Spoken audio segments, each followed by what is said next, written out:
Souvent dans des familles où il y a la méchanceté, rien ne change. Même quand ils font semblant d'avancer, c'est un faux, c'est un semblant. Mais en réalité, à un moment donné, on vous ramène tous à la même place. Allez, reste là. Vous savez, les méchants ne prospéreront pas. Ils ne feront pas de progrès. Ils te verront avancer, mais ils resteront toujours à la même place. Leur méchanceté ne va rien ajouter à leur vie. Nous allons continuer la parole du Seigneur. Pour la gloire de Dieu, Dieu est vivant et il est au-dessus de toute chose. Il est vivant. Non, quelqu'un est dans la joie. Il est vivant. Jésus-Christ est vivant et il est au-dessus de toute chose. Écoutez-moi, Église. Dieu est fidèle. Quand il fait une promesse, il réalise. Ce qui crée, je parlais des interférences. Lorsque j'ai donné la définition de beaucoup de choses, j'ai dit Dieu aime accorder la liberté à son peuple parce que la liberté, c'est la capacité d'accomplir le plan et les rêves de Dieu, ou bien les plans et le rêve que Dieu a mis en toi sans interférence. Tu sens qu'il n'y a pas d'interférence. Et quand il n'y a pas d'interférence, tu ne seras pas en retard pour obtenir ce que Dieu a réservé pour toi. Le retardement est créé à cause de tous ces problèmes de la maison de notre Père. C'est là que vient le retardement. J'ai expliqué hier, dimanche, à propos de Ruben, dont son père est en train de dire, le prémisse de ma vigueur, supérieur en puissance et en dignité. Donc, il y a des gens, quand vous le regardez, vous voyez qu'il ne mérite pas la vie qu'il a. Vous comprenez? En d'autres termes, lorsque tu le vois, il donne la figure de quelqu'un qui devrait être là, mais qui est là. Alors, ça crée comme un contraste. Il y en a qui sentent même eux-mêmes que non, je devais être là. Mais ils sont quelque part où ils ne devraient pas être. Si c'est ton cas ce soir, que le Seigneur te libère au nom de Jésus. Il y a des gens qui devraient parler millions aujourd'hui. Il y en a d'autres qui devraient parler des grandes entreprises aujourd'hui pendant que je suis en train de parler. Mais cependant, on dirait que rien ne s'est fait. Et il y en a qui peuvent me dire, mais Seigneur, tu m'as promis. Mais qu'est-ce qui se passe? Dieu n'a jamais eu de dette envers quelqu'un. Dans la plupart des cas, beaucoup de gens n'écoutent pas le Seigneur. N'écoutent pas le Seigneur. L'homme est têtu, je vous dis. Ouais, l'homme est très têtu. Pourquoi? Parce que quand il ne voit pas, il se dit, je pense pas que ça puisse faire mal. C'est comme le jeune prophète que le Seigneur a envoyé. Il dit, va, prophétise sur la ville. Ne rentre pas sur le même chemin. Ne mange pas. Mais il sort, il accomplit sa mission. Un autre vient le voir pour lui dire, non, écoute, Dieu parle aussi par moi. Retournons sur le même chemin. Faisons ceci, faisons cela. Et après, on a vu ce qui est devenu sa vie. C'était la mort. Dieu nous protège tant que nous sommes dans sa volonté, selon la géographie qu'il nous a donnée. Si Dieu te dit ne va pas là-bas, ne dis pas mon Dieu est tout puissant, il est au-dessus de tout. Non, il t'a bien dit n'y va pas. Quitte la maison de ton père, c'est ce qui est dit à Abraham. Selon Genèse chapitre 12. C'est ce qui est dit à Abraham. Est-ce que quelqu'un me suit? Suivez-moi très bien. Pendant que je suis en train de donner cet enseignement, je suis très profond. Très profond. Je suis avec vous dans la Bible. On est en Genèse. On est en train de prendre l'histoire des familles. C'est les histoires des familles de Genèse. Moi, j'ai vu des gens qui ont été appelés au ministère.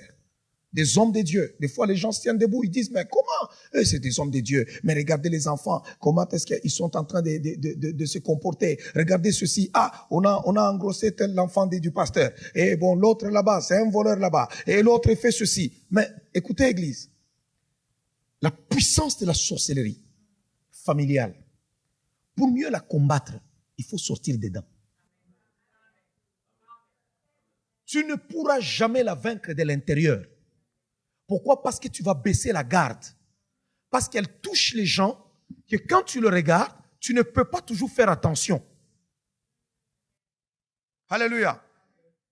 L'Éternel dit à Abraham, va-t'en de ton pays, de ta patrie et de la maison de ton père, dans le pays que je te montrerai. Va-t'en. Dieu lui dit, sors. Et nous voyons Abraham qui a obéi à Dieu pour la seconde fois. Et il est sorti. Maintenant, au chapitre 24, regardez comment Abraham est en train de parler à son serviteur. Abraham était vieux, avancé en âge, et l'Éternel avait béni Abraham en toutes choses. Abraham dit à son serviteur le plus ancien de sa maison, l'intendant de tous ses biens, mais je te prie, ta main sous ma cuisse, et je te ferai jurer par l'Éternel, le Dieu du ciel et de la terre, de ne pas prendre pour mon fils une femme parmi les filles des Cananéens, au milieu desquelles j'habite, mais d'aller dans mon pays et dans ma patrie, prendre une femme pour mon fils Isaac.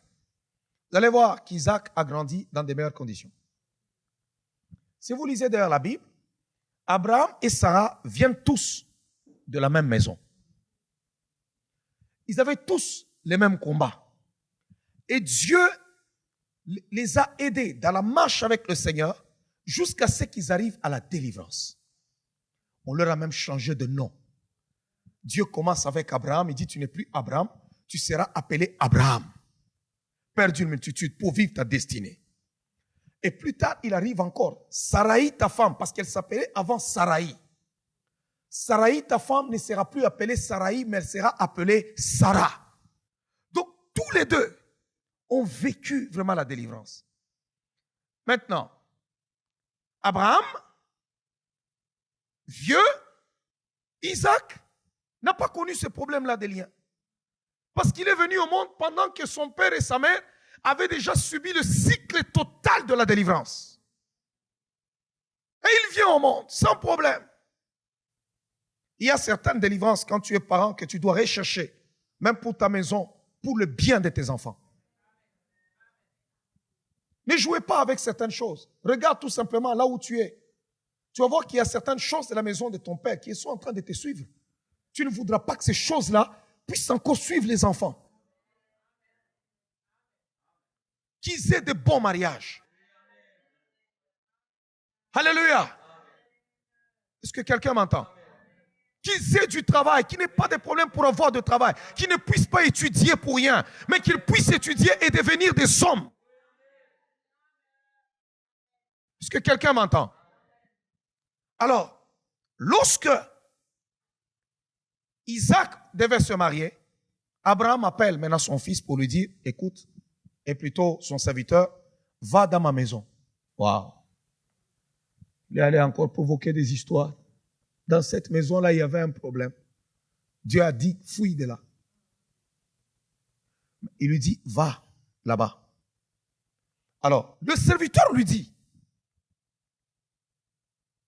le serviteur lui répondit, peut-être que la femme ne voudra-t-elle pas me suivre dans ce pays-ci? Devrais-je mener ton fils dans le pays d'où tu es sorti? Abraham est au courant. Il est au courant. Le serviteur pose une question intelligente. Il lui dit, peut-être que la femme dira, moi je ne connais pas ce coin-là. Ah, moi je ne veux pas venir. Mais tu sens que c'est une belle femme, une belle fille que je veux prendre pour ton fils, mais qui refuse de me suivre. Devrais-je prendre ton fils comme c'est ta famille? Parce que c'est ta famille. Donc tu as des grands biens. Il peut prendre ses affaires et puis on va vivre là-bas. Écoutez la réponse du patriarche. Abraham lui dit, garde-toi d'y mon fils. Vous savez, il y a des familles où c'est tellement compliqué, où tu trouves que le papa te cache. Ou la maman. Tes parents te cachent, ils trouvent même, ils disent, hey! L'autre là, tu ne vas pas le rencontrer. Toi, non, je refuse. Tu ne vas pas aller là-bas. Maintenant, tu refuses que ton fils aille là-bas, mais c'est là que tu vas lui chercher la femme. Quelque chose ne marche pas là. Alléluia. Si c'est un endroit dangereux où mon fils ne peut même pas fouler les pieds, alors il ne peut même pas aller prendre une femme là-bas, parce que ça risque d'être encore plus compliqué. Alléluia. Alors, tout ça, je suis en train de vous montrer quelque chose. Vous allez voir que dans la plupart des cas, nous avons coutume. Souvent les gens, lorsque tu es quelque part, tout ça, tu as des enfants, à un moment donné, tu dois sortir pour aller les amener dans ta famille et les présenter. Bien, mais c'est bien ces histoires-là. C'est très bien. Si dans ta famille, tout est correct. C'est là que se passent tes transactions. Parce que le fait d'aller l'amener, c'est le fait spirituellement d'aller le baptiser. Pour lui dire, toi, tu es d'ici. Les problèmes d'ici te concernent. Les affaires d'ici te concernent. Parce que spirituellement, tu pars pour dire, il est là, votre enfant, voyez-le.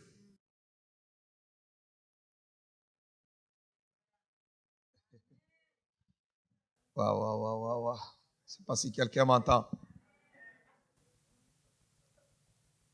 C'est pourquoi Dieu était rapide. Hein. Quand on met un enfant au monde, 8 jours après, amenez-le-moi.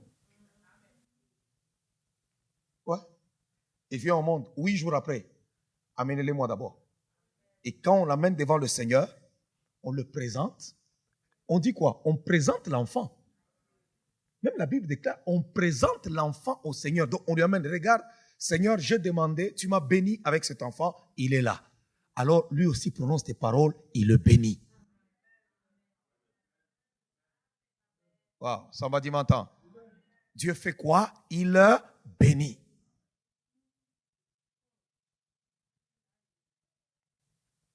Il y a des gens, on a pris tellement du temps pour les présenter. Au point, ils ont été présentés par les esprits de famille. Il est là.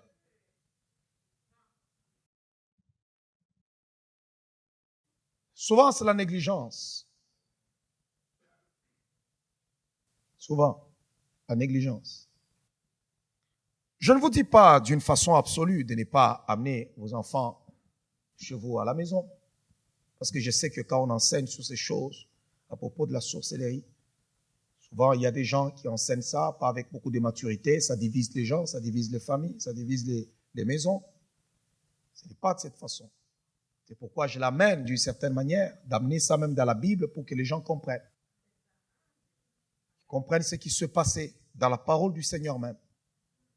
Alors, aujourd'hui, vous êtes des enfants de Dieu. Dans la plupart des cas, nous avons vécu dans nos vies où nos ancêtres, nos arrière-parents ne connaissaient même pas Dieu. Quand tu arrives comme ça, paf, avec l'enfant, on crache par terre, on fait des histoires, on prend le sang du poulet, on asperge à gauche et à droite, tout ça. Alors toi, tu sais que la maison de ton père est encore dans tes histoires-là. Pourquoi tu vas prendre ce petit qui est inoffensif? Tu connais pourtant la parole de Dieu et tu l'amènes. Alors, ne t'en fais pas. Lorsqu'à un moment donné, il commence à manifester certaines choses, quand tu le regardes, tu te dis, mais Seigneur, pourquoi tu me fais ça? Non. Dieu t'a promis la protection, mais ne les amène pas là-bas. Wow. Souvent, la compassion. Alors, il faut faire attention entre l'extrémisme.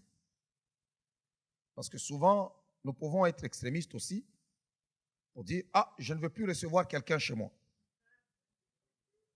Si c'est comme ça, personne n'entrera dans ma maison. Non. Il faut d'abord saisir une chose. Dans le livre de Hébreux, chapitre 13, le verset 2.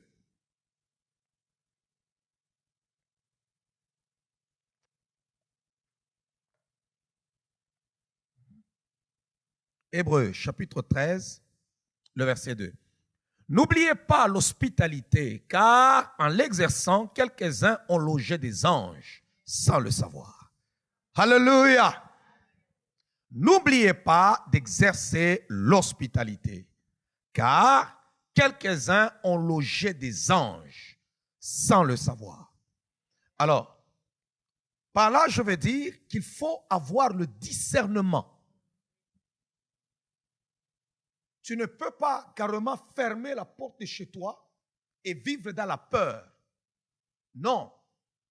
Parce qu'à travers l'hospitalité, il y a aussi des bénédictions et il y a des gens qui ont des dons d'hospitalité. Maintenant, il faut avoir le discernement pour savoir quand est-ce que je peux exercer l'hospitalité et envers qui. Alléluia. Parce qu'il ne faudrait pas qu'au nom de l'hospitalité, qu'il y a des choses. Je vais vous dire une réalité. Dans la plupart des cas, les parents ne sont pas informés de certaines choses qui se passent dans la vie de leurs enfants. C'est toujours le petit cousin, la petite nièce, l'oncle qui est passé. Il peut être là, fait des histoires, et l'enfant ne viendra jamais te l'expliquer. C'est pour cela que vous devez prier le Seigneur. Surtout pour les autres qui ont un laisser-aller. C'est l'enfant est là, ah non, je vais aller. Et on a une vacance de 2 jours, et pyjama, soirée, et un petit de suite. Allez-y, tout ça. Il n'y a pas que des affaires sexuelles qui existent, il y a des affaires spirituelles aussi. Amen. Vous pensez que tous, quand vous venez à l'église, là, tous, vous êtes corrects?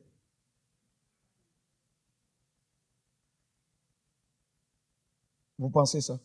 Que tous, vraiment spirituellement, vous êtes clean, là.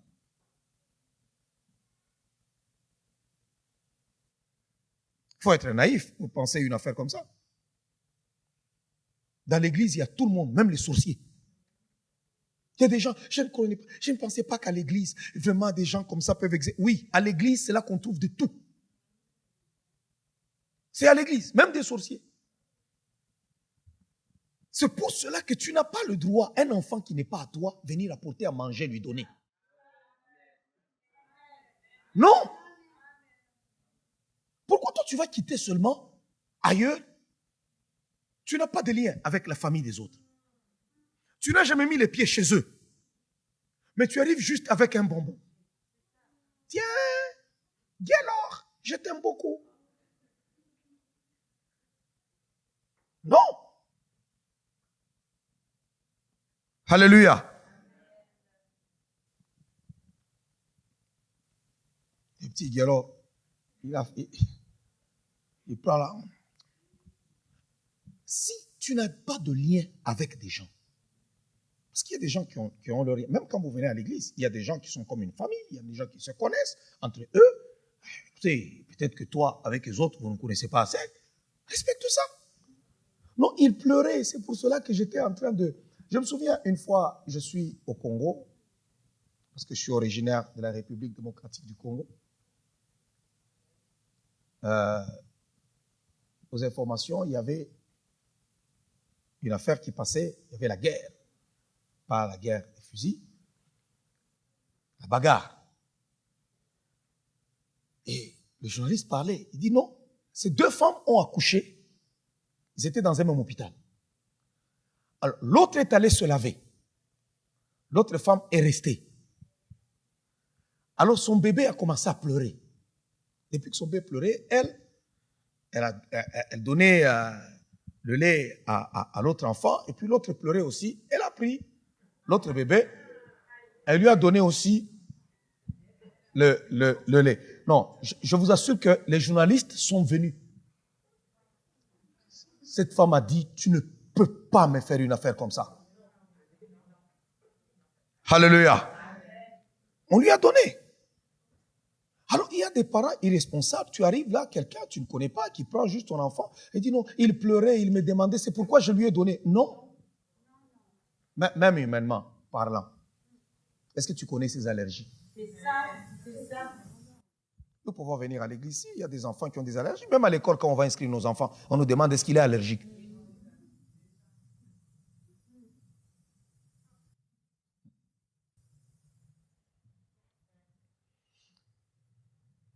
Ne me racontez pas des histoires que la sorcellerie, c'est seulement en Afrique ou bien quoi, tout ça, ainsi de suite. Il y a des sorciers au Québec ici, des grands sorciers.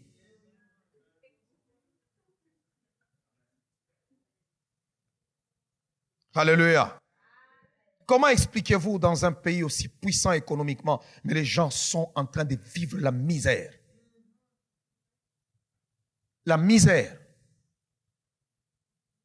Vous les allez expliquer ça comment? Que quelqu'un cherche un emploi, mais il ne trouve pas. Mais vous l'appelez, vous lui imposez les mains. Va! Il sort et il trouve du travail. Et la sorcellerie est là. Et il y a aussi des gens méchants. Ils sont noirs, méchants, blancs. Blancs même, blancs. Mais méchants. La sorcellerie, c'est d'abord la méchanceté. N'avez-vous jamais été quelque part où la personne doit te rendre service? Tu sens que c'est simple, mais elle refuse. Je te dis, mais pourquoi il est méchant comme ça? Un sorcier n'a ni compassion et il n'a pas de pitié. Alléluia. Alors, souvent, lorsqu'on baisse les bras, l'ennemi profite. Il entre et il fait n'importe quoi. Et il sort. Alléluia. Il sort. Alors, dans la sorcellerie, nous avons le mensonge. Les gens qui mentent même pour rien. Des mensonges exagérés. Parce que le diable est le père du mensonge. Hein? Le diable, il est le père. Donc, lui, c'est le mensonge. Alors, les sorciers, ils prennent cet ADN-là. Donc, ils mentent. Il y a des gens, quand ils se mettent à mentir, ils peuvent même pleurer. Il ment et il te convainc. Donc, ça devient un art. Alors, c'est de la sorcellerie. De fabriquer un mensonge, je ne sais pas comment, c'est de la sorcellerie. Il est capable de te fabriquer une affaire dont toi-même, tu te dis, waouh, ça pouvait être un grand réalisateur à Hollywood. Il a raté des carrières. Alors, c'est de la sorcellerie. La haine, c'est de la sorcellerie. Quand on ne sait pas pardonner, il y a des gens qui ont des cœurs méchants. Ils pourront te rappeler la même chose, la même chose, la même chose. Et puis, pour une affaire tout simplement de galette, ou bien pour une affaire de stylo, il peut ne pas te pardonner. Vous allez vivre des moments compliqués. Non, c'est de la sorcellerie. Amen. Quelqu'un m'entend? Ouais. Le lien de la sorcellerie fait en sorte que nous ne puissions pas obtenir ce que Dieu a réservé pour nous. Ouais.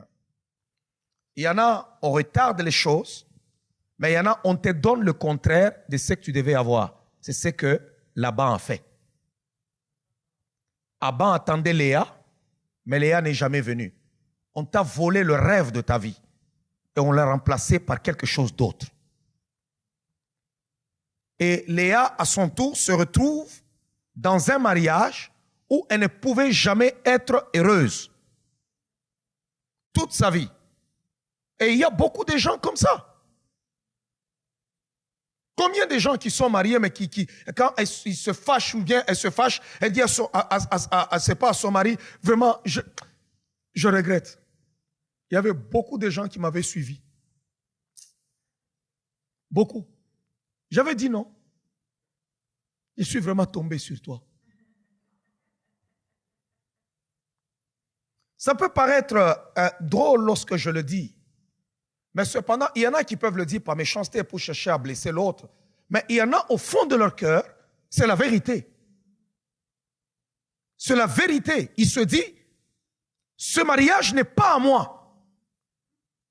Ils le sentent. Ce n'est pas à moi. On dirait qu'on me l'a imposé. Pourquoi? Parce que il y a des forces des ténèbres qui travaillent et qui ont agi de cette façon, d'où pour que tu ne sois pas heureux le restant de tes jours. Pose la question à une personne pour dire tout simplement, non, parle-moi clairement. Pose la question à ton partenaire, tu lui dis seulement, non, dis-moi la vérité. Est-ce que si c'était à refaire?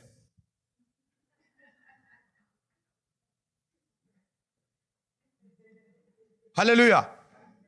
Peu de gens, vous allez trouver, des fois je peux poser cette question-là aux mariés, ainsi de suite. Je trouvais peu de gens qui peuvent regarder et dire oui, oui, c'était à refaire. Vous savez, ce n'est pas parce qu'on s'est chamaillé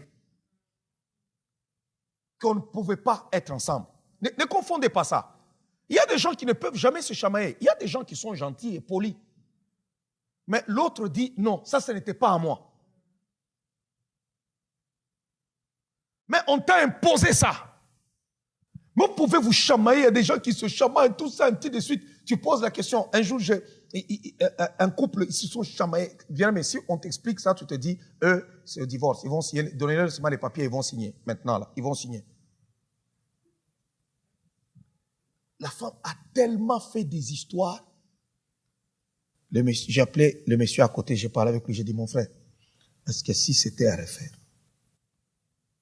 Malgré la tempête là, le gars il me regarde, il me dit, homme de Dieu, malgré tout ça, c'est elle que je choisirai. Alléluia. Alors tu sens que là c'est son cœur. Il a accepté, il est dedans. Mais il y a des gens, ils se mettent là-bas et ils regrettent. Il se dit non, ça c'est Laban qui m'a imposé. Laban c'est un sorcier. Il ne s'est pas soucié de ta fille. Jamais. C'est une vie sacrifiée. Va. Et si vous lisez la Bible, lorsque elle a eu son premier enfant, la parole de Dieu déclare, elle dit, cette fois mon mari m'aimera parce que je lui ai enfanté un fils. Malgré le fils, l'autre est sans enfant. Le mari ne l'aime toujours pas. Il dit, ok. Deuxième, elle dit, waouh, Dieu a entendu mon cri. Cette fois, mon mari m'aimera. 0. Troisième, elle dit, celui-ci c'est Lévi. Cette fois, mon mari s'attachera à moi. Il n'ira plus maintenant là-bas chez Rachel. Mais malgré tout ça, 0. Parce que ce n'était pas un lieu qui était destiné à elle. Waouh. Waouh, waouh. Waouh, que Dieu libère ta vie, que Dieu libère ta vie. Si tu n'es pas marié pendant ce moment, que le Seigneur libère ta vie au nom de Jésus-Christ. Que Dieu libère ta vie au nom de Jésus-Christ. Que tu puisses rencontrer l'homme de ta vie, la femme de ta vie au nom de Jésus-Christ. Les liens démoniaques font en sorte que tu ne puisses pas croiser la personne de ta vie. Le diable s'organise que tu puisses rencontrer une personne qui ne t'est pas destinée. Il s'organise. Comment Laban a-t-il pu s'organiser? Et comment a-t-il pu convaincre sa fille pour lui dire, va. C'est ça l'envoûtement maintenant.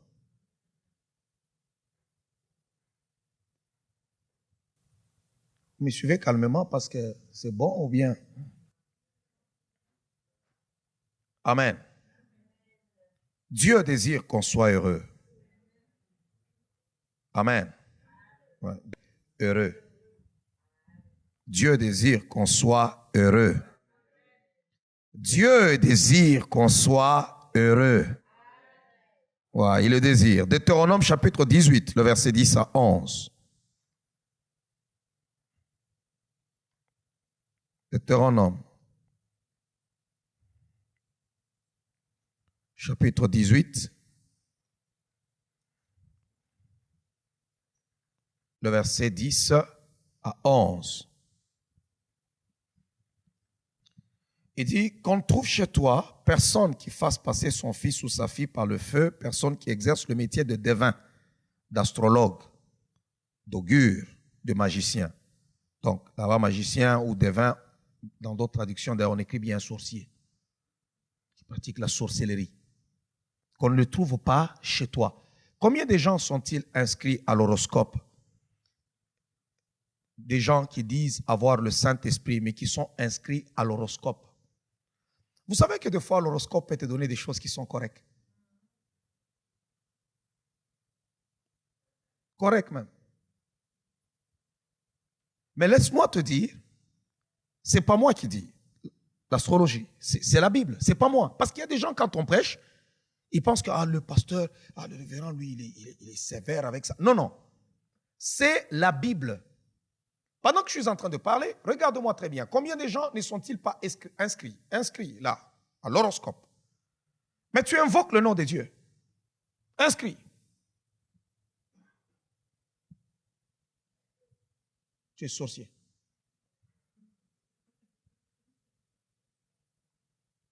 Alléluia. Je vais reprendre. Qu'on trouve chez toi. D'abord, ça commence avec qu'on ne trouve pas chez toi, dans ta maison. Parce que notre Dieu, c'est un Dieu de famille. Votre Dieu que vous adorez là, si vous êtes parent, ce n'est pas seulement une affaire de toi, c'est une affaire de toute ma maison. On ne trouve pas des histoires. Non, parce que notre Dieu est sérieux, Église. Il est sérieux. Mais vous trouvez dans certaines maisons, dans certaines familles, où c'est papa qui prie, il est même serviteur à l'église. Vous savez d'abord que Dieu refuse que quelqu'un qui se dit serviteur, en d'autres termes leader ou ancien, mais dont les enfants, il ne sait même pas les contrôler pour qu'ils suivent la voie de Dieu. La Bible dit, comment quelqu'un qui ne sait pas diriger sa maison pourra-t-elle diriger seulement ma maison? D'ici, toi, tu ne sais pas t'occuper d'abord de tes affaires, tu veux venir t'occuper de mes affaires? Non, je refuse aussi. Dieu refuse. Alors vous allez trouver des parents, ils sont là-bas, ils viennent à l'église, et ils prient, ils adorent, mais les enfants ont toute la musique du monde. Ils bougent. Non! Pas dans ta maison. Qu'on trouve chez toi personne. Waouh! Qu'on trouve chez toi personne.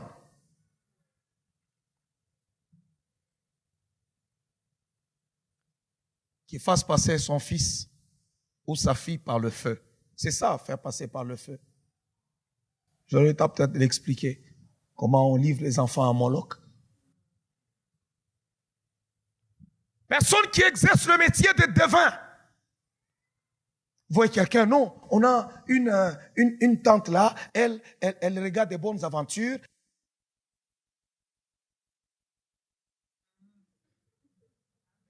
Non. La Bible dit qu'on ne trouve personne chez toi. Non.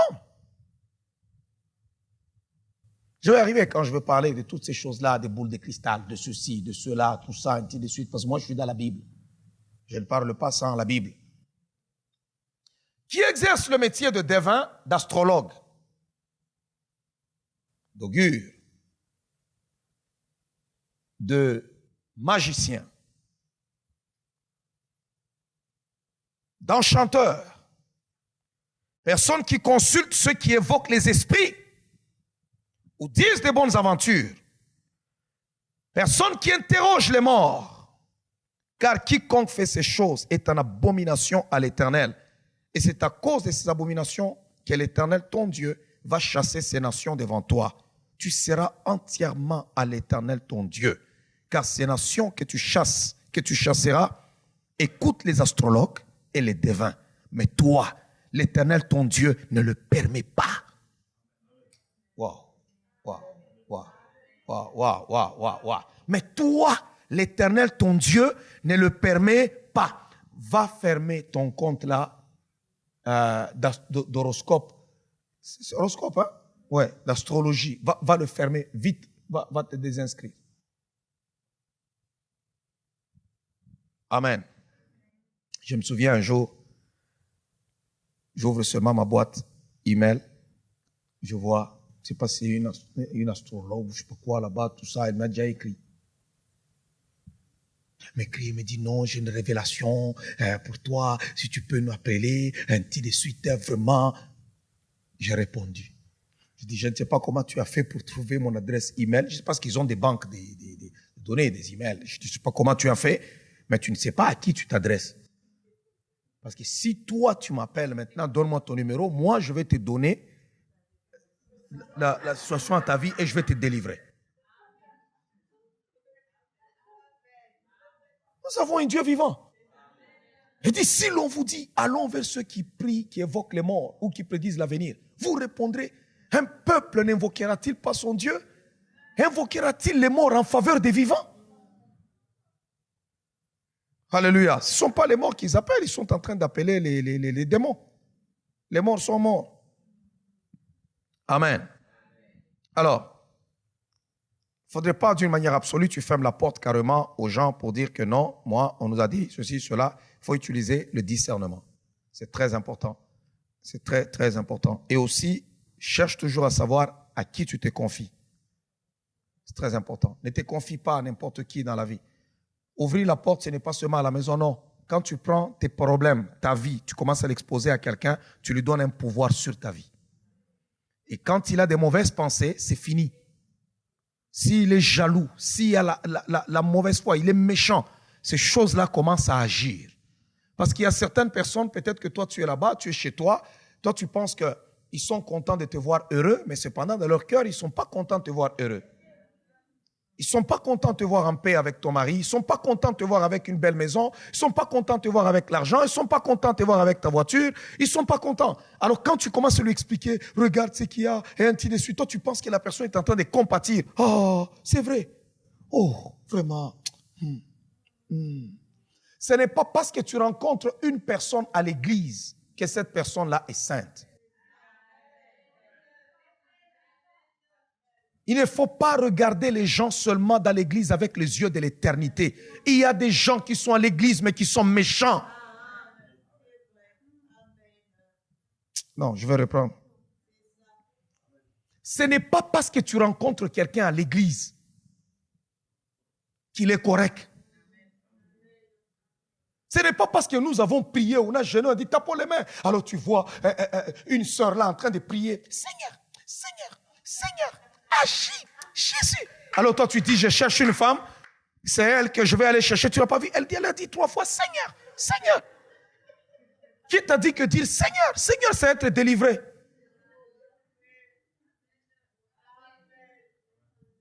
Alléluia. Alors c'est très important de connaître ces choses et de savoir que ce n'est pas parce que nous sommes dans la même église que nous devons nous dire tous nos problèmes. Non. Non, non.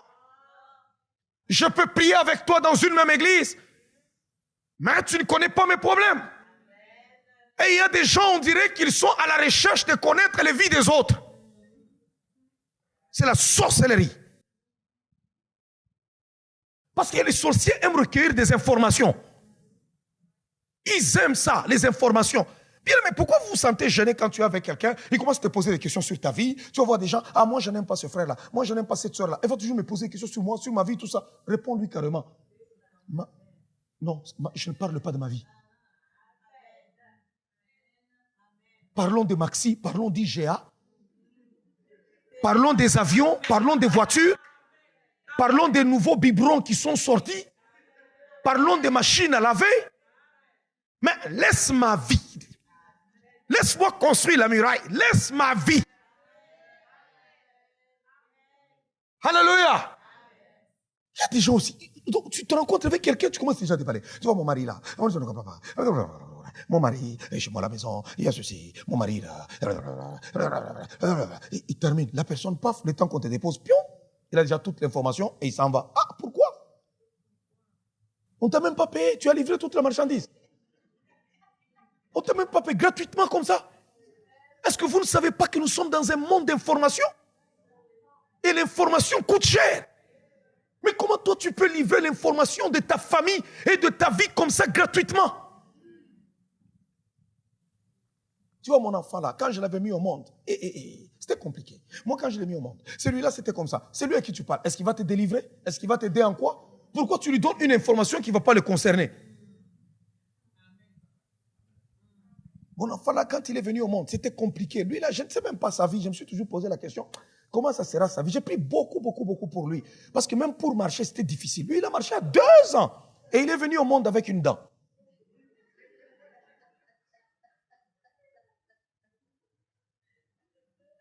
Pourquoi tu vas livrer ta vie Moi, je ne comprends pas. Mes affaires, moi, c'est compliqué. Mes histoires, c'est compliqué. Pendant ce moment, tout est compliqué. Je ne comprends pas. Qu'est-ce qui se passe dans ma vie? Bon, vraiment, moi, je pensais que ça devait aller. Bon, mes affaires sont vraiment bloquées. Vous savez, il y a des moments où les gens, ils te prennent. Il y a des gens, ils viennent, ils te regardent, ils te voient vraiment toi au loin. Mais quand tu ouvres la bouche, tu commences à parler. La personne dit, hey, le gars, lui, il prospère. Il dit, non, il prospère pas. Ça ne va pas dans ses affaires, ça ne va pas. Il m'a parlé lui-même, il m'a parlé. Alors, n'ouvre pas la porte de ta vie gratuitement, non. Non, dis d'abord à ton voisin, pas gratuitement en tout cas.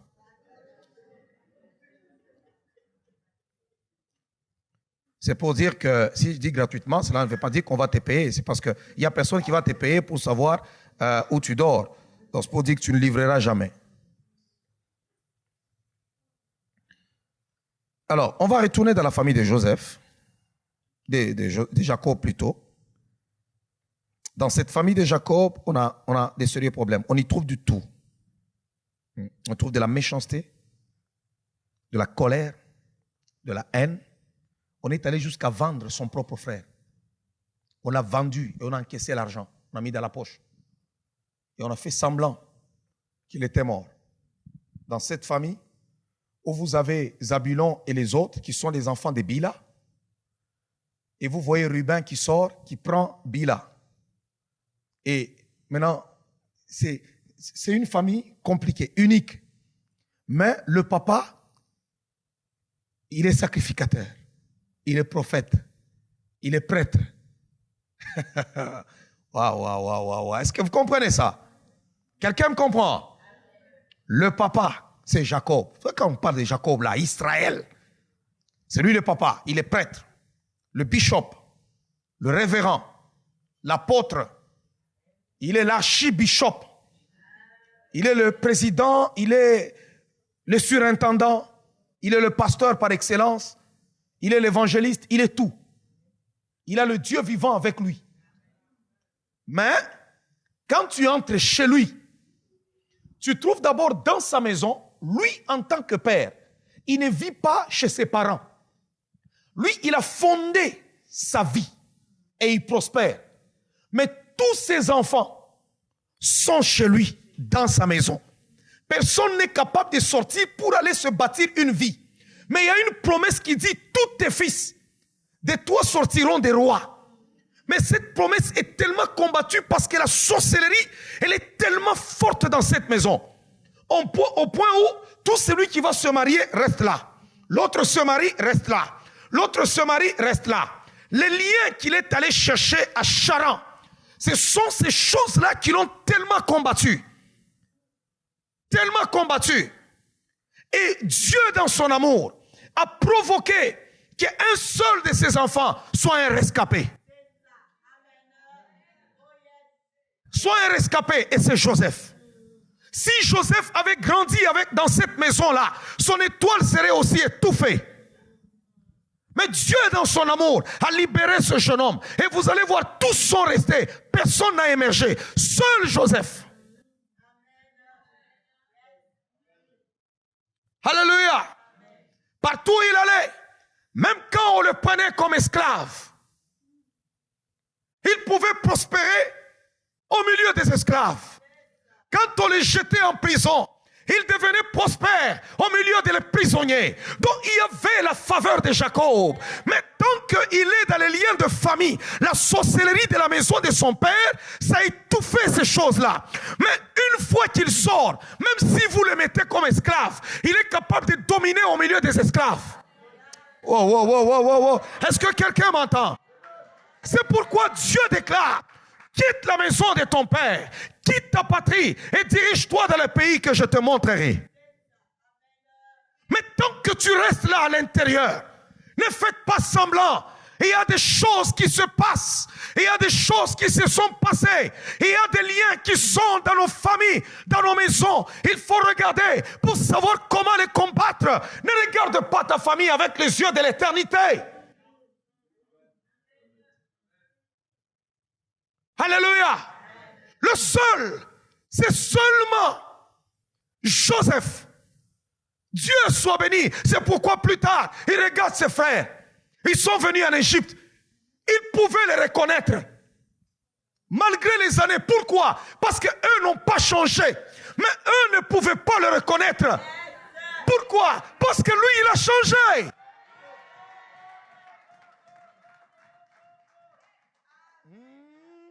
Je vais dire à quelqu'un, après ces 10 jours avec Jésus-Christ,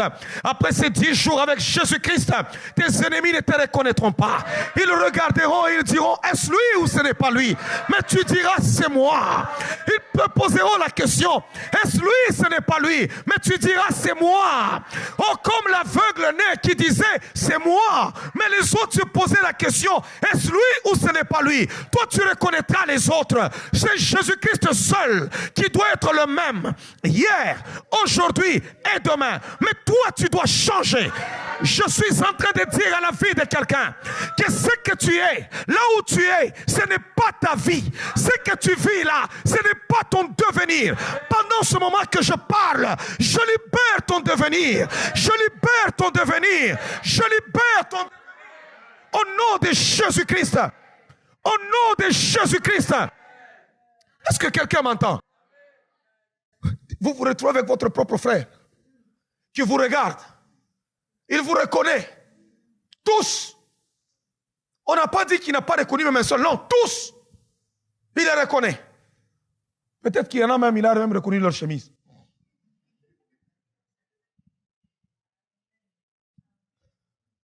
Souvent dans des familles où il y a la méchanceté, rien ne change. Même quand ils font semblant d'avancer, c'est un faux. C'est un semblant. Mais en réalité, à un moment donné, on vous ramène tous à la même place. Allez, reste là. Reste là. Ils sont là. Mais ils arrivent en Égypte. Ils voient, on leur dit, non, on ne peut pas vous vendre. Parce que le Premier ministre n'est pas encore là. On ne peut pas vous vendre. Parce que le Premier ministre n'est pas encore là. Ah, on attend le Premier ministre. Le Premier ministre arrive. Et il entre. Je veux dire à la vie de quelqu'un. Quel que soit l'endroit où on a jeté ta vie. Quelle que soit la place où on a mis ta vie. Si seulement tu quittes la maison de ton père, alors tu es libre pour prospérer. Tu es libre pour aller de l'avant. Tu es libre pour prospérer. Parce que quelqu'un m'entend. Quelqu'un m'entend ce soir.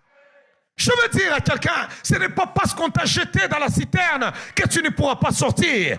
Tant que tu es loin de la maison de ton père, tu sortiras. Même s'il n'y a pas d'eau dans la citerne, tu sortiras. Parce que la bénédiction d'Abraham est sur toi.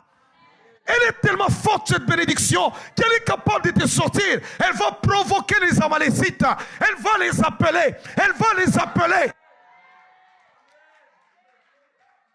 Écoutez-moi. Lorsqu'on les jette dans la citerne, il fallait qu'ils meurent. Ou soit qu'ils demeurent là pour mourir. Il n'y avait pas d'eau. Ils pouvaient mourir et les autres s'en aillent. Tout comme les marchands qui devaient venir pouvaient venir d'autres pays. Ils pouvaient être amalécites. Ils pouvaient être, je ne sais pas, cananéens ou quoi. Non. Comme ils les jetaient là-bas. Ok. Ce même lieu où on retient les vies des gens. La haine des hommes peut te pousser dans le chemin de la destinée. Lorsqu'on l'a jeté, non, Dieu regarde et dit, hey, il est libre. Ils l'ont vomi. Allons-y maintenant. Alors il regarde et dit, hey, vous Amalécites, passez par là. Allez, allez, allez, allez. Il pousse. Pourquoi? Parce que les Amalécites, ce sont les frères d'Ismaël. Ismaël, lui, c'est un Égyptien. Parce que sa mère est égyptienne. Or, Joseph, il fallait qu'il aille en Égypte. Alors Dieu lui dit, ok, nous commençons maintenant. On n'a plus rien pour nous retenir. Il n'y a plus la sorcellerie des Padam Aram. Il n'y a plus rien. Écoutez, Église, il y a des conflits dans vos vies. Il y a des conflits de familles qui viennent de Dieu. Parce que Dieu veut te pousser à aller prospérer. Il faut comprendre le langage de Dieu. Comprends le langage de Dieu. Il y a des gens qui ne comprennent rien du langage de Dieu. Ne cherche pas à sauver ce que Dieu a tué. Ne cherche pas à pleurer ce que Dieu a tué. Ce que Dieu a tué, il a tué. Qui avait pris le souffle de Moïse? C'est Dieu lui-même. Et Israël s'est mis à pleurer. Moïse, Moïse, Moïse, Moïse. Plusieurs jours. Et Dieu dit à Josué, hey, lève-toi. Lève-toi. Ne pleure pas ce que j'ai tué. C'est lui qui a pris le souffle, c'est Dieu. Lève-toi, passe ce Jourdain, toi et tout ce peuple. Parce que cet homme-là, il vous a fait tourner au désert pendant 40 ans. Tu es en train de pleurer, pourquoi? Maintenant, toi, tu entreras là-bas. Si vous voulez que je le ressuscite, vous n'entrerez pas. Et il y a des relations. Si tu veux que ça subsiste, tu n'avanceras pas. Il faut que ça meure. Il faut qu'il y ait séparation. Il faut qu'on te jette. Il faut qu'on t'oublie. Lorsqu'on t'oublie, tu es libre pour prospérer. On a pris le jeune homme. Il a senti la solitude. Mon père n'est pas là. Ma mère n'est pas là. Ça va être difficile. Où est mon père? Où est ma mère? Où sont mes frères? Oh Seigneur, je m'en vais où? Je m'en vais où là? Je suis en train de partir. Il arrive chez les Ismaélites. Les Ismaélites regardent, on dit, ok, bon, ça va, toi, oh, paf, on les vend. Un monsieur passe par là. Alors la promesse s'attire. Un monsieur qui s'appelle Potiphar. Allez, toi, viens ici. On ne t'achètera pas par n'importe qui. Toi, je suis en train de préparer. Allez, viens. Et Potiphar, il est l'intendant du roi. Il arrive là. Il dit, ok, toi, je te prends. Viens ici. Il passe. Il rentre dans la maison de Potiphar et Dieu commence, bien aimé, esclave parmi les esclaves, mais Dieu les distingue. Parmi les esclaves, Potiphar voit que lui, il est différent. Quand on lui donne une petite affaire, il devient prospère. On lui dit, va vendre ceci, il revient qu'il a déjà tout vendu. Pourquoi? Parce que la promesse était sur sa vie. Donc, tant qu'il n'est pas dans les liens de la sorcellerie, il pouvait prospérer partout. Quand tu ne prospères pas, arrête-toi, dis-toi non, quelque chose ne marche pas. Est-ce que je suis encore dans ces liens-là? Il faut que je sorte un peu. C'est qu'il y a des gens qui peuvent dire, bon, écoutez, de toutes les manières, ils sont là-bas. Non. Il y a des gens qui sont à distance, mais qui sont dedans. On a dit quoi là-bas? Ok, on va donner. On va faire ceci. Tu es dedans.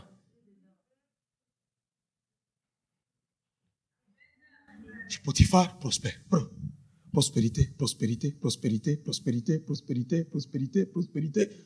Potiphar revient même pour lui dire, non, écoute, dans ma maison ici, toi, tu vas tout gérer. Moi, je ne gère plus rien. Tiens tout. Le statut de l'esclave change. L'esclave devient gérant. Il s'en allait, il se promenait, il rentre. Jusqu'à ce que, quand la promesse a voulu arriver, parce que les esprits de la sorcellerie se manifestent toujours au lieu de la destinée. C'est pourquoi vous allez voir, Janès et Jambres se sont levés contre Moïse lorsque l'exode devait se faire. C'était à la sortie des enfants d'Israël que Pharaon a appelé tous les magiciens de l'Égypte afin de les empêcher de sortir. Et vous allez voir, avant d'entrer dans la terre promise, pendant qu'ils ont traversé le désert, ces esprits-là ne sont pas venus. Lorsqu'ils ont voulu entrer dans la terre promise, c'est là que Balaam est venu avec Balak. La Bible dit le devin. Ils sont venus, ils ont envoyé Cosbi, toutes ces filles-là de Moab, qui étaient des sorcières qui ont envoûté. Donc cet esprit est venu aussi attaquer maintenant Joseph. Pour le faire rater encore. La femme de Potiphar regarde et lui dit, écoute, t'es beau toi. Il fait un clin d'œil. Joseph dit non. Il refuse les avances de la femme de Potiphar. Elle saisit son manteau. Ça n'a pas commencé aujourd'hui ces histoires. Et puis, elle a commencé à pleurer. Potiphar arrive et puis elle est avec le manteau. Bien aimé, tu vas nier comment? Il y a certaines affaires, Dieu seul peut te délivrer. Dieu seul peut te délivrer. Elle est avec le manteau. Elle est avec le manteau. Tu vas nier comment? Et dis, regarde, cet hébreu que tu m'as amené ici, ton esclave hébreu. Regarde ce qu'il a fait. Potiphar s'énerve. Toi, petit, je t'ai tout donné et tu veux me faire ça dans ma maison? Viens ici. On les jette en prison. qu'il n'était plus dans la maison de Jacob, la prison où les jette, c'est la prison du roi. Alors il descend là-bas, tout tremblant. Mais la promesse d'Abraham, la bénédiction, commence à agir. D'abord, le chef de prison le regarde. Il trouve que non, le petit, il est intéressant. Il est vraiment très bon. La Bible dit, il le fait chef de prison. Tu es le chef de tous les prisonniers. Ok? C'est toi qui gères tout ici. Alors tout d'un coup, les pharaons se fâchent. Là, dès que tu es dans une position, Dieu commence à opérer. C'est les chansons qu'on envoie, c'est les panétiers qu'on envoie. Allez, il est là-bas en prison. Ils sont descendus en prison pour lui. Ils arrivent là-bas, Dieu commence à parler. Bon, regarde maintenant, tout de suite, il transfère les songes, et Dieu commence à aiguiser ses songes, comment parler, comment faire ceci, comment s'approcher au roi, et tout ça, tu sais comment on parle au roi. Il n'avait jamais vu un roi, ces petits-là. C'est un campagnard qu'on a pris comme ça, et qu'on amène. Alors on lui dit, non, écoute, regarde comment ça se fait, et tout ça. Moi, j'étais un chanson du roi. Ah, c'est vrai, tu étais chanson du roi. C'était comment? Comment ça prend ce langage-là? Il apprend, et puis après, paf, on voit seulement un jour, Pharaon, un problème sérieux. Il reçoit un songe. Expliqué, personne n'explique. Expliqué, personne n'explique. Alors les chansons disent, écoute, j'avais un petit, j'étais en prison, c'était un hébreu. Ce petit est fort. Lui, il explique les histoires. Pharaon dit, allez les chercher. On lui enlève les vêtements, on le rase, et on le présente devant Pharaon. Pharaon dit, explique-moi tout ça. Oui, c'est quoi ton affaire? Pharaon lui explique, j'ai vu ceci. Il dit, oh, que Pharaon ne se trouble pas. Ça veut dire ceci. Ça. Tous les économistes de sa génération n'ont pas été capables d'expliquer ce principe économique. Lui, il a expliqué le principe de l'économie. Pam, pam, pam, pam, pam, pam, pam, pam. Pharaon dit non. Où est-ce qu'on pourra trouver un homme qui a un esprit supérieur comme ce garçon? Toi, tu mérites de gouverner cette crise mondiale. Il y a une récession mondiale. Mais toi, tu es l'homme qu'il faut pour la gérer. Les jeunes hommes, ça dit, hein? Moi? Il dit, oui, tu veux gérer la récession. Et on prend Joseph, on l'établit sous l'Égypte. Premier ministre. Et là, ses frères arrivent. Vous savez, les méchants ne prospéreront pas. Ils ne feront pas de progrès. Ils te verront avancer, mais ils resteront toujours à la même place. Leur méchanceté ne va rien ajouter à leur vie. Alors ils arrivent en Égypte. Ils trouvent le garçon qui est assis. Incapable de le reconnaître. Incapable. Et il leur dit même, où est votre père? Ah, notre père, il est resté chez nous, il a beaucoup de jours, et ainsi de suite. Et où est votre frère? Ah, notre frère est resté là-bas, tout ça. Je vais voir votre frère. Amenez-le-moi ici. Parce que de sa mère, ils étaient deux, lui et Benjamin. Alors il voulait se rassurer, est-ce que ces gens ont-ils vendu encore Benjamin? Ou qu'est-ce qui se passe? Il dit, malgré toutes ces conversations-là, bien aimé, il ne pouvait même pas reconnaître Joseph. Il ne se voilait pas, il parlait avec eux comme ça. Oh, regardez ce que la grâce fait. Regardez ce que le Seigneur fait. Oh, je suis en train de dire que les sorciers qui combattent ta vie, ils vont sécher jusqu'à la racine. Ils sont sortis, ils sont allés trouver leur père pour demander le garçon. Vous savez, dans la famille de Jacob, il y a du tout. La famille de Jacob, il y a du tout là-bas, du tout. Mais le papa est bishop.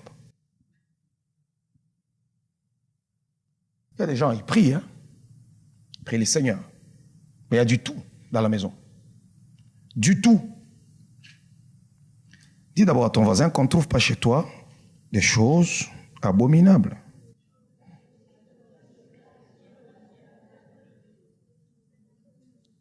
Alléluia.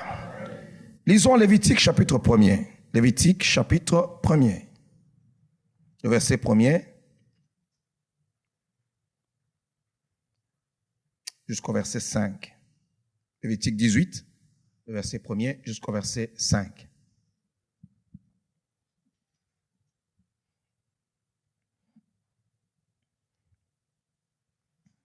Alléluia. Est-ce que quelqu'un m'entend? C'est parce que la plupart des gens, quand ils viennent au Seigneur, ils sont légers avec leur foi. Beaucoup de gens sont légers. Ils ne sont pas sérieux avec la foi. Ils ne sont pas sérieux avec leur foi. Beaucoup ne sont pas sérieux. Je vous ai fait d'abord lire hier un verset dans Genèse 34 pour vous expliquer la fille de Jacob, Dina, qui fut violée par Shissem, fils du roi Amor. Et on a vu la colère de ses frères. Mais quand vous lisez les versets, vous voyez que cet amour que ce garçon avait maintenant envers la fille, c'est devenu anormal. Bien-aimé, il y a certaines choses dans ta vie qui sont anormales. Personne ne peut accepter souffrir pour de l'amour. Sinon, ça devient de l'envoûtement. Vous savez, partout, on avait pris Sarah, même Rebecca, lorsqu'il voyageait avec son mari. Sarah était avec Abraham, Abimelech, au soir, Pharaon avait récupéré la dame. Et quand il découvrait que c'était la femme d'Abraham ou d'Isaac, et pourtant la Bible signalait que Sarah était belle de figure et de taille. Dina, je ne sais même pas si on m'a dit qu'elle était plus que Sarah. Non. Non, elle devait être belle, parce que dans cette famille-là, c'était la religion. Alléluia. Tout ce que je lis, je trouve que la Bible me dit, c'était une jeune fille. On ne souligne pas quelque chose. Mais le prince a perdu le cerveau. Il a perdu la tête. Vous savez, il y a certaines personnes, vous pensez que c'est de l'amour, mais en réalité, c'est de l'envoûtement. On l'a déjà envoûté. Quand vous lisez la Bible, Dina là n'était pas claire. C'était pas clair.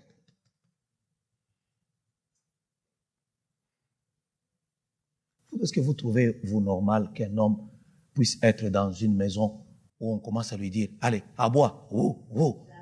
Et il est là, il aboie, oh, oh, oh. C'est mal les envoûtements.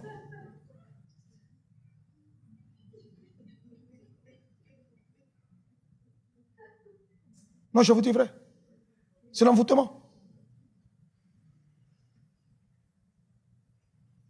C'est pourquoi il y a certaines choses. La Bible dit, je vous ai fait lire un verset. L'Éternel parla à Moïse et dit, parle aux enfants d'Israël et tu leur diras, je suis l'Éternel votre Dieu. Vous ne ferez point ce qui se fait dans le pays d'Égypte où vous avez habité. Dieu nous interdit d'imiter les pratiques de l'Égypte. Il y a certaines pratiques que les gens font, c'est l'imitation des choses égyptiennes. Dieu refuse. Dit, vous n'imiterez pas leurs actions. Vous ne ferez point ce qui s'est fait dans le pays de Canaan où je vous conduis, où je vous mène. Vous ne suivrez point leurs usages. Vous ne le ferez pas. Il y a certaines choses, c'est de la sorcellerie. Vous voyez quelqu'un qui est là-bas, il prend même le sac, il a déjà donné à son mari. Allez, tiens. Alors tu vois, l'homme est là, il est en train même de circuler. Et il est à l'aise, il se sent fier, envoûté, ensorcelé. Quel que soit l'amour que tu peux avoir pour ta femme, mais garde ta tête.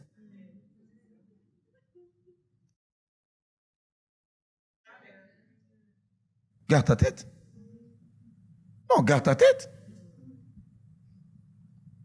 Non, réfléchissez seulement entre nous, parce qu'il y a des gens, quand ils le font, ils pensent que c'est de l'amour. Non, vous voyez seulement, on descend de la voiture avec ma femme, et vous voyez, j'ai déjà pris le sac. Tous, vous allez dire, comment maman Carmen peut faire des choses comme ça?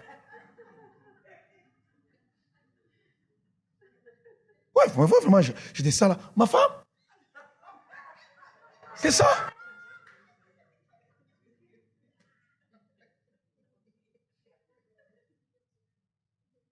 Et vous trouvez qu'il y a, ça peut faire rire, mais il y a des gens qui sont prêts à faire des choses comme ça. Et tu vois que la femme, elle est contente. Il n'y a qu'un cœur de sorcier. Je vous dis la vérité. Vous pouvez, il n'y a qu'un cœur de la sorcellerie. Une femme normale te dit, non, arrête un peu cette histoire, arrête un peu. Tu peux m'aimer, tu peux aller travailler, tu peux venir me donner l'argent, tu peux faire ceci, tout ça, mais tu ne vas pas commencer à prendre quand même mon sac maintenant, et tout ça, on part, et moi je suis là, je me promène, et je suis à l'aise, tout ça. Non, il n'y a que des sorciers. Parce que quand ils t'humilient, ils te déshonorent, ils sont contents. Tu trouves, ils sont assis là-bas au salon, allez, elle a déjà allongé les jambes, et l'homme est là, elle est en train de couper les ongles, et puis allons dire, masse un peu fort là. Là, il masse. Toi aussi, tu masses même pas bien. Masse un peu comme ça. Alors, non. Je dis masse bien.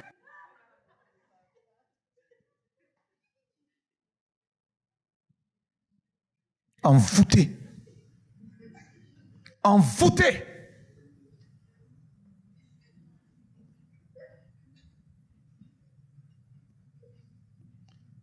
Regardez, je n'enseigne pas, comprenez-moi, avec une oreille adulte et intelligente.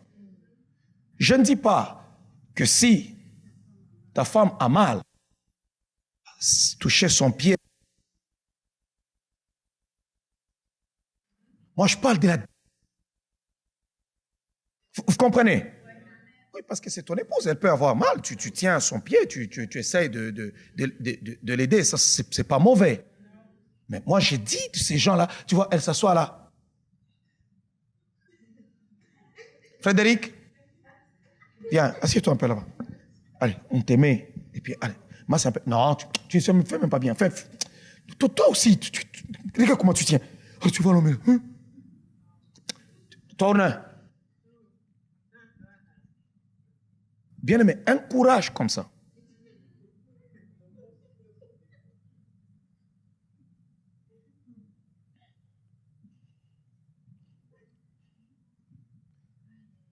Tu peux même t'asseoir. Si toi, tu as besoin qu'on te masse les pieds, elle ne le fera jamais. Hein? Tu essaye seulement. Il va te poser, on va même te dire, tu as mangé quoi? C'est de ça que je suis en train de parler. Là.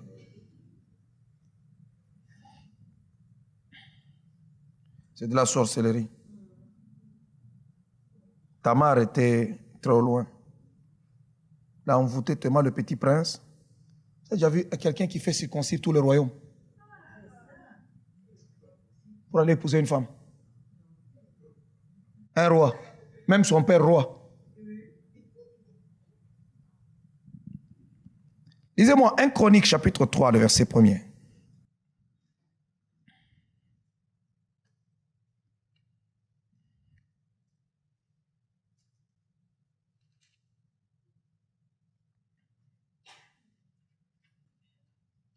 Un Chronique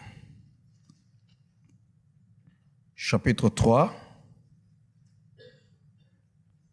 le verset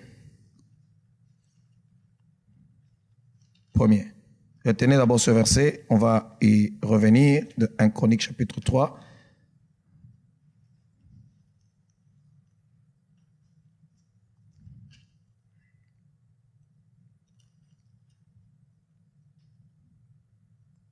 Pendant que je suis en train de parler, je sais de quoi je suis en train de parler, pendant que je commence à toucher les envoûtements, parce que je parle toujours de la famille de Jacob, et je suis en train de mettre ça aussi dans ta vie, tu peux détecter l'esprit de la... Parce qu'il y a des gens qui sont sorciers sans qu'ils le sachent.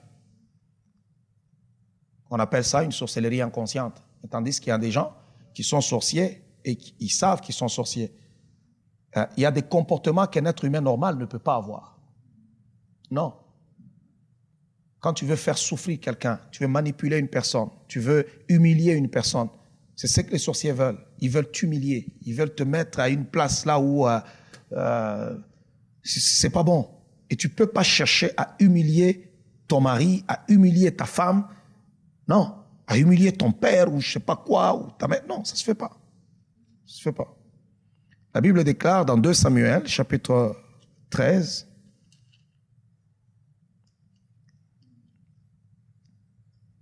ça, c'est 1 Chronique dont j'ai parlé. Je parle maintenant de 2 Samuel, chapitre 13.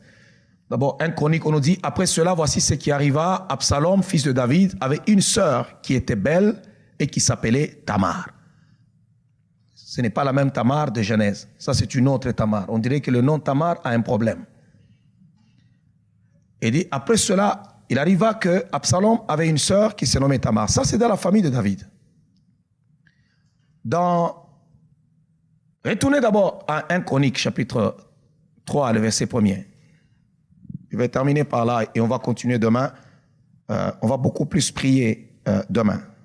On va beaucoup prier, beaucoup. Voici les fils de David qui lui naquirent à Hébron. Le premier-né, Amnon, d'Achinoa de Jezreel. Donc Achinoa, c'est sa mère, de Jezreel. Le second, Daniel, d'Abigaïl de Carmel. Le troisième, Absalom, fils de Maca, fille de Talmaï, roi de Géshur. Alors, là, on est en train de mettre les fils de David et on cite la mère. On cite la mère. Quand on arrive à Absalom, on dit, ok, Absalom, lui, il est fils de David, de la fille de fils de Maca, fille de Talmaï, roi de Géshur. Donc la mère d'Absalom, c'était une princesse de Géshur. Son père était roi. Et vous allez voir que tous les fils qui ont fait maintenant des problèmes à David venaient de là. De Géshur. Donc il y avait tellement de choses dans cette famille-là, de la sorcellerie. Et cela qu'en 2 Samuel chapitre 13, en lisant ensemble avec vous, on voit qu'après cela, voici ce qui arriva. La Bible dit, voici ce qui arriva, parce que c'est une tragédie qui se passe. Et Tamar, elle est sœur d'Absalom. Et si vous arrivez, vous voyez très bien, cette femme-là mettait au monde des beaux enfants. La Bible dit qu'Absalom était beau. Et même côté chevelure, même les femmes ne l'égalaient pas. Alléluia. Et Tamar était sa sœur. Et la Bible commence en disant, le fils de David avait une sœur qui était belle et qui s'appelait Tamar. Sa sœur aussi était belle. Et Amnon, fils de David, l'aima. Vous pouvez vous réaliser ça? L'envoûtement. Regardez très bien. Amnon était tourmenté jusqu'à se rendre malade à cause de Tamar. Le gars devient malade. Au point où on le voyait maigrir. Son ami lui pose même la question, d'où vient que toi, tu as mauvaise mine et pourtant, tu es fils de roi. Lorsque j'ai commencé à lire ma Bible, j'ai vu que ces gens venaient tous. Tous les autres fils de David n'avaient pas ces problèmes-là. C'est seulement ces gens-là de la même famille. Absalom est celui qui a conçu de la haine même contre Amnon, mais qui l'a pas manifesté et qui l'a tué. Et lorsqu'il a fui, il est parti à Géshur, chez son grand-père. Et lorsqu'il est revenu de là, c'est là qu'il a chassé maintenant son père du pouvoir. Ça ne s'est jamais fait. C'est jamais fait. Un fils qui complote contre son père. Et regardez l'affront que ce gars avait. Waouh. Waouh. Je veux ce soir que le Seigneur te libère de toute influence démoniaque. Non, je veux ce soir que le Seigneur te libère de toute influence démoniaque. Oh, je veux ce soir que tu sois libéré de tout envoûtement, de toute influence démoniaque. Oh, nous sommes arrivés à la fin. Nous sommes arrivés à la fin. Je veux ce soir que le Seigneur te libère de toute influence démoniaque. Je veux ce soir que tu sois libéré de toute emprise démoniaque, de toute influence de la sorcellerie, tout envoûtement. Je suis en train de te libérer ce soir. Au nom de Jésus-Christ,